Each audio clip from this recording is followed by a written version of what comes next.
Here's a video of Asher. Good boy. I'm super proud of him. He just played with his ball, which he's more interested in than look at this, you guys. And this is absolutely nothing. I mean, this is nothing. There's 3 or 4 of them out here now, but there's up to 10. Good boy, Asher. You stay there. And this goes to show we're trying to get a lot of help, and originally we really genuinely believe we're going to sue this lady, but that's a huge pain in the neck, but we're going to have to because she has 10 loose dogs that come onto our property all the time, and these couple of these have actually squeezed through the property, and Willow got one of them last week and just shook it. I was super proud of her. All she did was shake it and it ran back up, and still, we've been given the runaround by animal control. We had to prove that it was our property, as you see the pink line there. We go 10 feet back from the fence, thank God.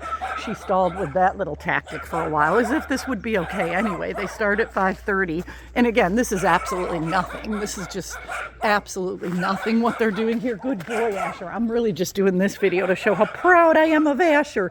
And so today we walked our dogs, you guys.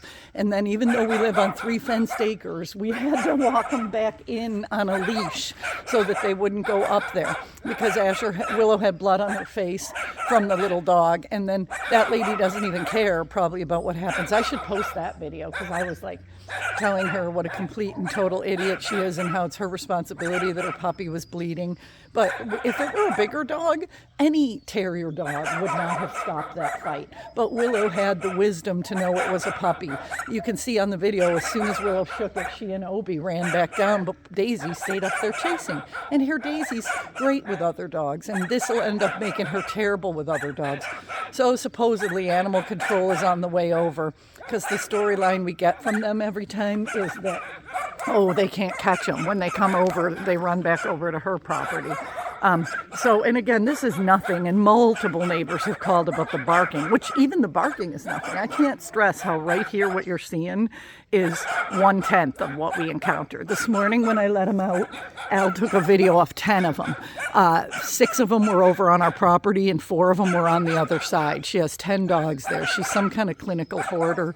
But the bottom line is she could care less about anyone else, and that's what kind of shocks you. If this were me, my responsibility level would be just through the roof. I would just be dying to think my dogs were causing anybody lack of sleep, let alone the whole dang neighborhood. I mean, our neighbor right here next door is called before, but she has somebody adjacent to her, because her house is on the 20 feet, 30 feet, maybe 50 feet actually, over on the other side here through the road.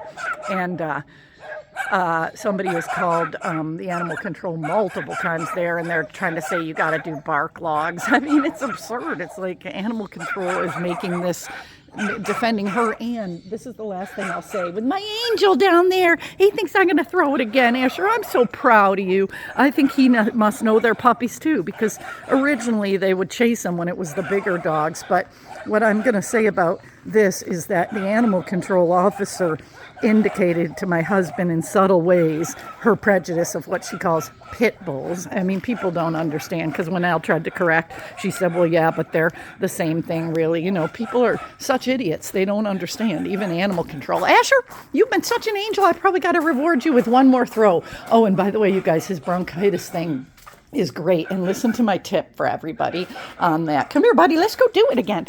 My tip for everybody on this is that well, it's a little right now you hear it, but I threw the ball like 6 times, which I haven't been able to do since he had it. But I think the steaming, I took him in the hot shower bathroom and just let him steam out a couple days in a row and multiplied his fish oil by 4. So I quadrupled the fish oil.